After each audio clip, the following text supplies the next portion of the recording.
again and welcome back. In this, our next lesson, we're going to be looking at the next two cards of the Major Arcana, number 6, the Lovers, and number 7, the Chariot. So, starting with the Lovers. Here you can see the Rider-Waite-Smith version of the Lovers. This is a depiction of the Garden of Eden. You can see Eve to your left and Adam to your right. Eve stands beside the tree of knowledge. You can see there the fruit of the tree of knowledge, and you can also see the serpent winding up the trunk of the tree. Adam stands next to the tree of life.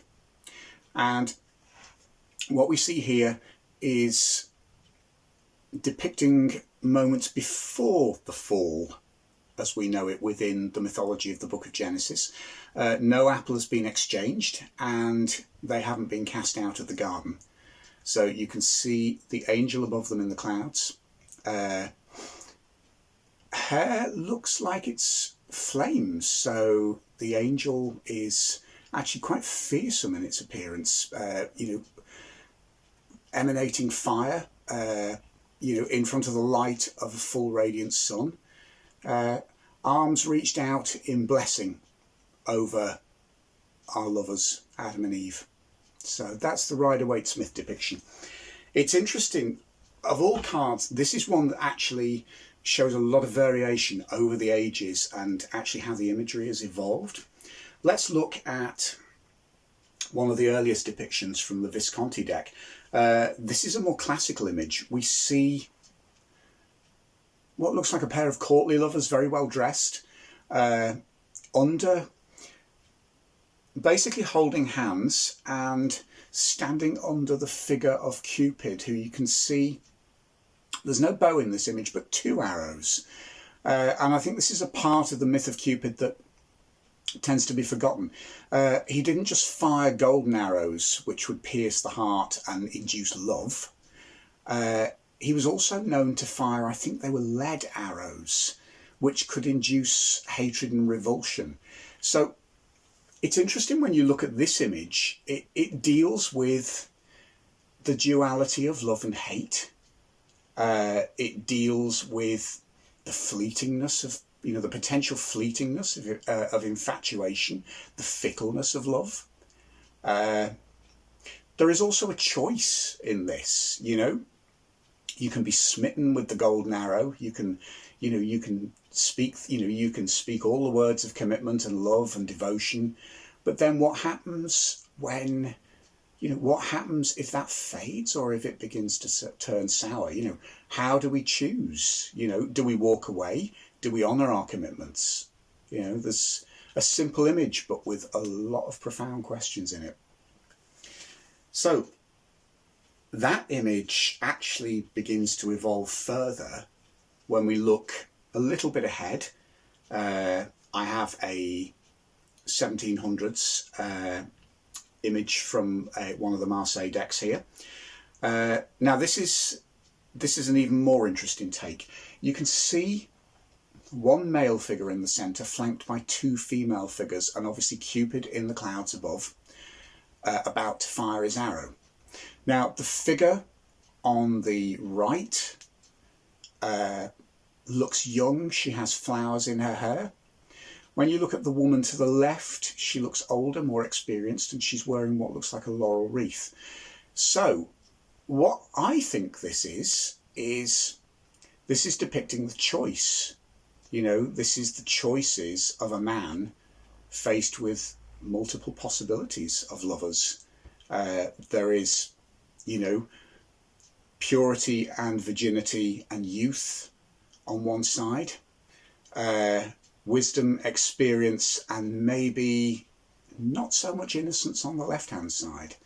Again, where will Cupid fire his arrow? That's the other question. One of the things that does come up from these early depictions of the lovers is actually just how much, in a human sense, we're not always in control of our feelings. But then that raises the question of, if our feelings are out of control, How much can we bring them under control? How much of a responsibility do we have to try and rein those passions in, sorry.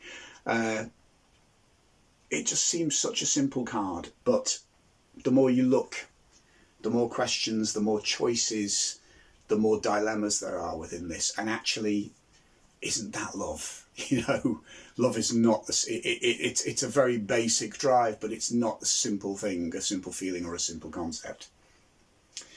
Let's look at another depiction. This is the Swiss 1JJ tarot from the 19th century. It's a Marseille variant.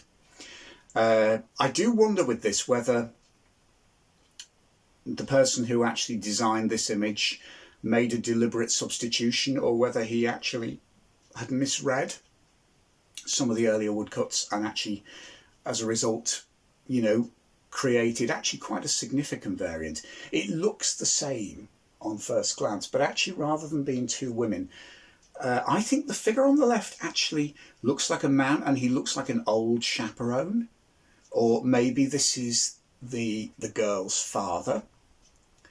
So again, Cupid is about to fire his arrow, but the figure on the left, you know, is he looking on with blessing or with disdain? It's very difficult to tell from the expression. This card to me actually shows the conflict between the sort of spontaneous passion of love and societal expectations as they're symbolised by the sort of older chaperone figure on the left. It really is a conflict between unbridled passion and, you know, societal convention. So, choices again. Now, a complete departure from traditional imagery when you get to the early 20th century Golden Dawn tradition. This is a much more romanticised image, as I would argue is the Waite-Smith depiction of the Garden of Eden. We've come away from the sort of mythical figure of Cupid in this card, and we show it. This kind of shows the heroic aspect of love. The figures depicted here are Perseus, and he's rescuing Andromeda from the Kraken. So it's interesting in that this shows just how far you are willing to go for love, how much of a primal driving force love can be, the risks, the sacrifices that you are potentially prepared to make for the one that you love, the risks that you're prepared to take for them. A very powerful image, and an image obviously rooted in Greek myth.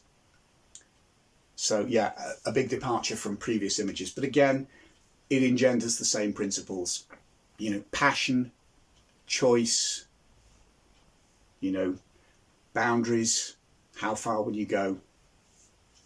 Very similar in some ways. And there we are, we're back to the Rider-Waite-Smith image of the Garden of Eden. Now, this too involves choices. You know, you can see the choices. This card represents innocence, but at the same time, the choices are lurking in the foreground already. The choice, do I take the apple or not? Do I eat the apple or not? Do I share this with my partner or not? And then that takes you into the whole realm of consequences, which is a very, very powerful part of love. You know, if we're in love, if we connect to an individual, if we unite with an individual, our actions affect them too. So that colours every single choice we make, because no longer are we thinking about the welfare of one, we're thinking about the welfare of others too. So, just one more that we're going to look at, and that's the Crowley Thoth image.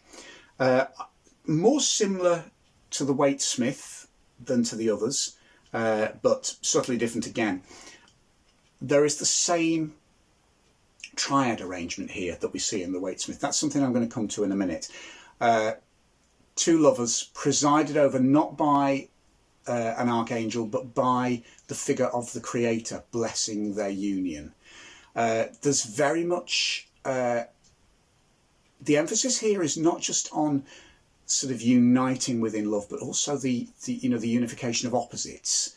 There's quite an alchemical aspect to this card as well. So you'll see, obviously, the lovers are Adam and Eve, but even there we kind of see, additional symbolism added in the robes. There is, one figure is dark-skinned, the other figure is light-skinned. One wears an orange robe, the other wears a yellow robe. Interestingly, look closely. The male figure wears the crown of the emperor that we've already seen in card number 4, and the female figure wears the crown of the empress that we saw in card number 3. So the Crowley deck is very much tying the lovers in to the archetypal human energies that you've seen depicted in those previous major arcana cards. Again, there's more opposites in this card. You see 2 youthful figures in front of the lovers who actually represent Cain and Abel, light and dark. And then above the lovers, flanking either side of the creator, you see 2 female figures who actually represent Eve and Lilith. So in the biblical narrative, Eve is God's chosen wife. In Hebrew folklore, I don't know much about this legend. I do know a little bit about it, but there is the legend of Lilith, who was supposed to be Adam's slightly darker first wife before Eve. So again, you have that opposition, polarization. And interestingly, again, if you look closely, hovering above the figure of the creator, you can see the Cupid figure again, actually tying this in with the Marseille cards as well. So actually some quite complex images here, but what have we got? The lovers is the archetypal depiction of the force of love, the force of attraction, the power of attraction, the unification of opposites, complementarity, polarity, light and dark, positive and negative, not necessarily good or evil. That could potentially be part of it too, but I like to think of it in terms of masculine and feminine,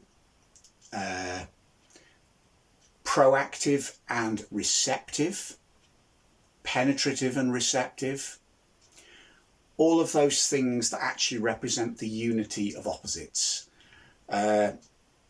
It's also the card of choices. It's the archetype of choices. It's the archetype of, I would say, mature love that is informed by choices rather than feelings. I think if this card appears in a reading, it actually shows that those principles of choice are very much affecting what's happening within your life. Sometimes there are choices foisted on us that we can't control. So I think very often if the polarity of the lovers appears in a reading, it says that you're moving into an environment where choices will have to be made, or more obviously, you're moving into an environment where, you are possibly about to get swept off your feet and will have to deal with all the choices that engenders. It's the card of union. So it's the sort of archetype of, how can I put it into words? The archetype of when our sort of closed individual experience of life becomes opened up to unity and to connection, and I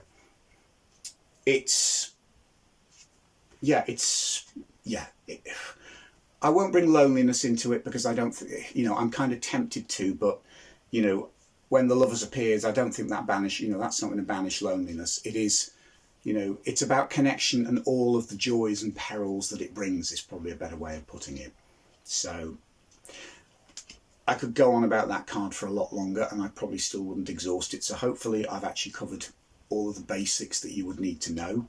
As I say, if it appears in a reading, you're looking at love, you're looking at connection, you're looking at complementarity, you're looking at opposites uniting. Okay, so let's move on to card number 7. Now, something I want to say before we move directly onto that card is, with all of the previous cards we've looked at in the Minor Arcana so far, we've been dealing with individual solo figures. The Fool, the Magician, the High Priestess, Empress, Emperor, the Hierophant. When we come into the realm of the Lovers and the Chariot, we're into a very different realm, and particularly if you look at the Rider-Waite-Smith images, which I think most of our modern interpretations tend to centre around anyway.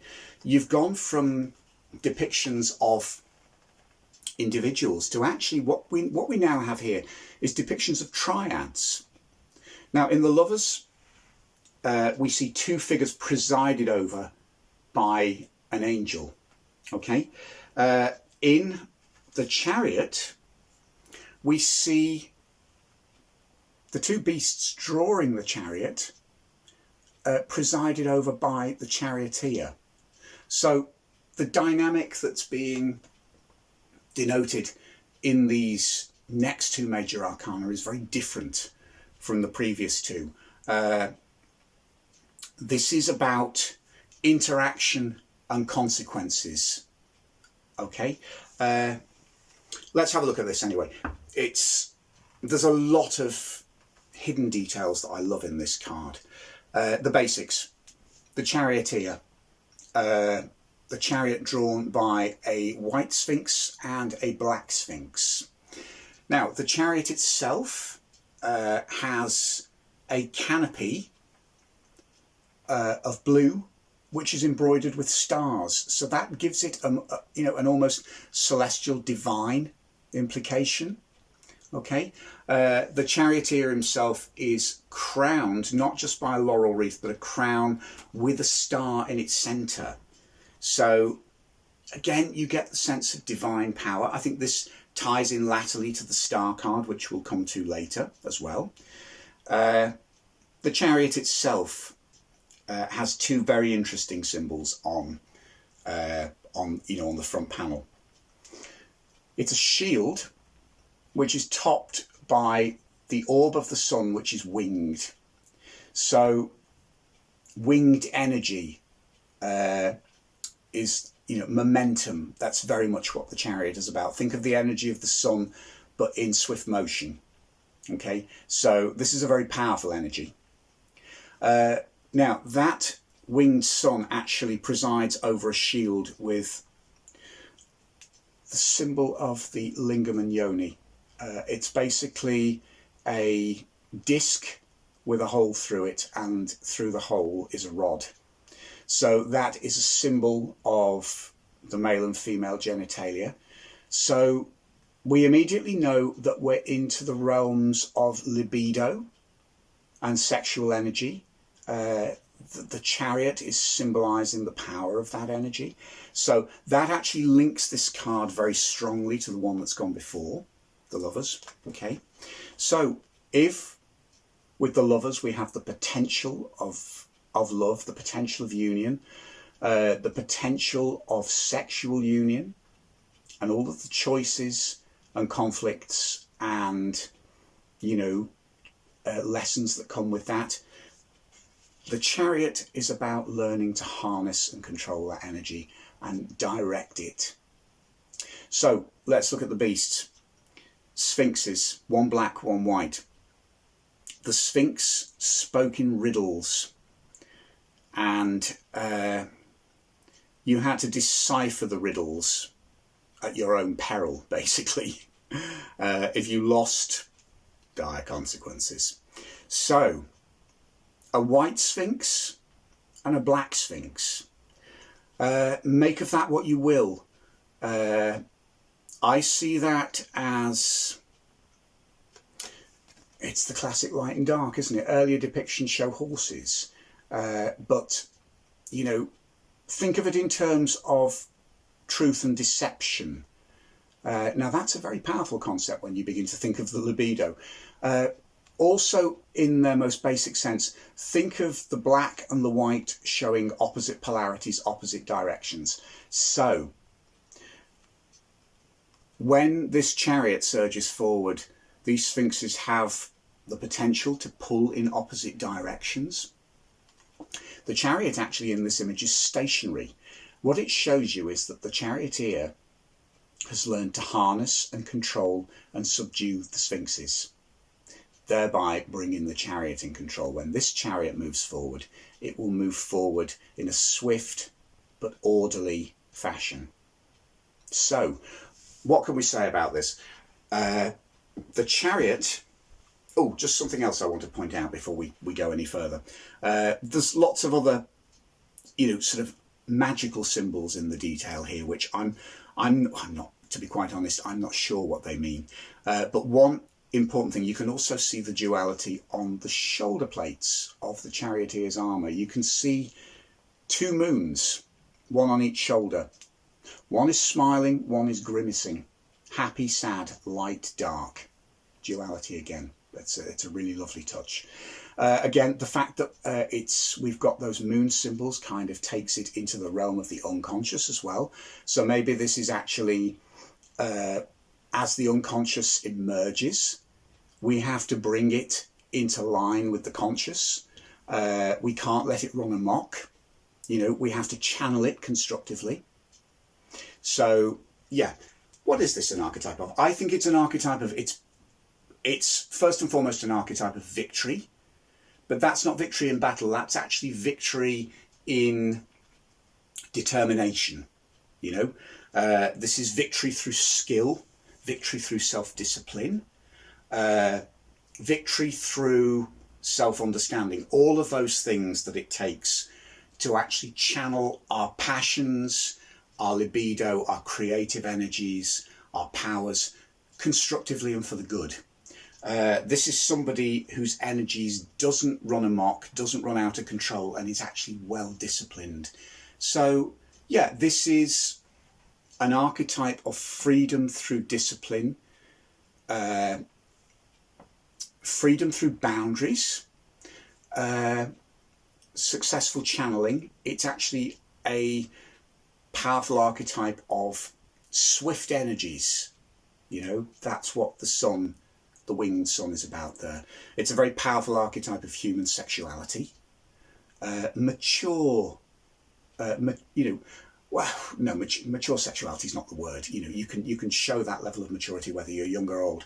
It's sexuality that is managed responsibly, creative energy that's managed responsibly. And actually, when that's the case, usually that is incredibly empowering, incredibly swift, and incredibly fruitful. Okay, so let's look at some of the other images as well. It's interesting when you go back to the Visconti deck. I'm not sure, but you actually see something like an empress figure on this ride in the chariot. The horses are winged. So there aren't the sort of, there isn't the sort of explicit unification of opposites or the sort of, taming of opposites. But then there is still the implication of the two horses. The winged element shows again that there is swiftness, and she's quite serene, but also she's holding the orb and the scepter, which are emblems of control. So again, this is a woman that's in control of her passions, in control of her drives. So different but similar. In the Marseille image, it shows a lot of similarities to the Rider-Waite. Interestingly, you can already see the moon emblems on his shoulders, which I think is quite nice. But there are, again, you still see horses here. There isn't the overt sexual imagery that you see on the Waite, but again, the aspects of discipline and skill and control to bring these potentially wild energies together so that they can work together and actually channel in the same direction is still there. strange one with the Swiss one JJ. Several of the cards I find quite enigmatic. You see this division across the card. Now, the Chariot appears to be empty, but then you see it's strange. You know, you see an empty Chariot at the bottom, but you see the warrior. The canopy is still there. It's just an odd perspective. I don't quite know what to make of this one. I think it does show the potential for this to go out of control. The fact that, you know, unmanned, those horses could just go wild at a moment's notice and pull in all sorts of different directions. So there's a kind of precariousness about this one. He's there, he's in control on one level, but in another he's not. Strange. Make of that one what you will. I love this one from the New Golden Dawn Ritual Tarot. This is really quite wild. You know, you can see the horses, the black horse, the white horse thrashing, you know, in different directions. You can see the wheels of the chariot actually also thrashing in different directions. But when you look at the figure of the charioteer, crowned with a star, there is a sense that he is in control and he will bring it under control. So, yeah, it's same principle again, but just a slightly different way of showing it. Beautiful image in the Thoth, and actually some interesting variations. This chariot depicts magical power. If you look closely in the canopy, you can kind of see magic inscriptions. The charioteer is crowned with the symbol of Cancer, the crab, which actually ties this card to that star sign. Holding a spinning disc, which I think is a very beautiful metaphor. You know, the disc is spinning, but it actually sits stationary within his hands. That's a figure very much at peace. Now, if you look, this chariot is drawn by 4 beasts rather than 2.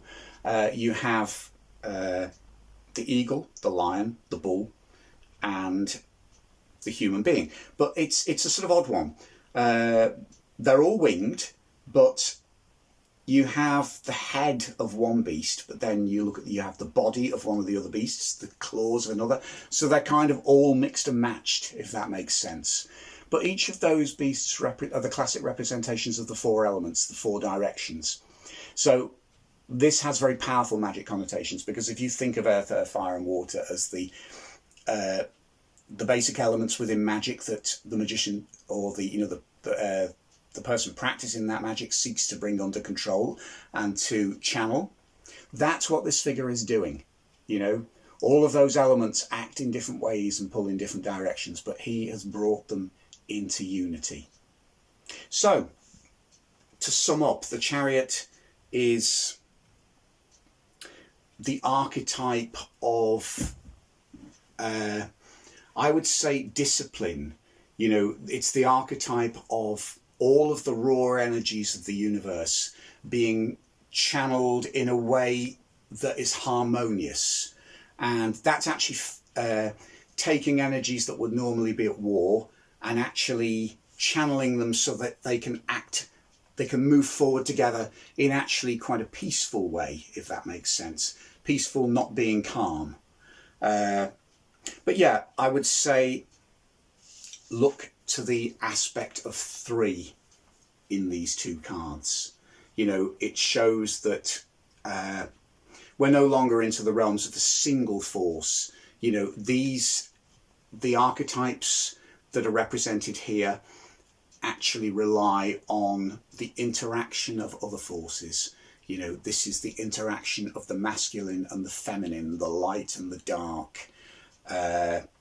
This is the interaction of the raw and the primal with, you know, the challenging and the controlling and the subduing force. So, very, very powerful. If the chariot appears in a reading, it takes you into the realms of, what can we say, taming the wild. You know, it shows that actually there is you know, over and above the circumstances of what's going on, the principle is one of having to actually tame and channel the raw energies that are going on around you. It's having to actually find some sense of control and some sense of mastery. So that in effect is it's a process, a maturing process, and it's a process, it's the taming process. It's taming the wild horse, taming the wild beast, bringing unity where there was chaos, bringing order where there was chaos. So again, you could look at that as an extension of the Emperor card as well. So there you have it. Those are my personal reflections. I've not scripted these videos, so I'm very much actually reacting to these cards as I explore the imagery. The upshot of that is that actually what I'm saying here, as I've said before, is only a beginning. You know, take what I've said, but then examine these cards yourself, explore them, and begin to form your own conclusions. I hope this has been helpful. And in the next video, we will be looking at cards number 8, the card of strength, and card number 9, the card of the hermit. Thanks for watching. If you've enjoyed this lesson and found it helpful, please hit the like button, share it with your friends, and subscribe to my channel to find out when I share new videos or go live. You can also find me on Instagram at Chris Butler Artist, on Twitter at Butler Tarot, and on Facebook at The Sacred Tarot. Thanks for watching, and see you next time.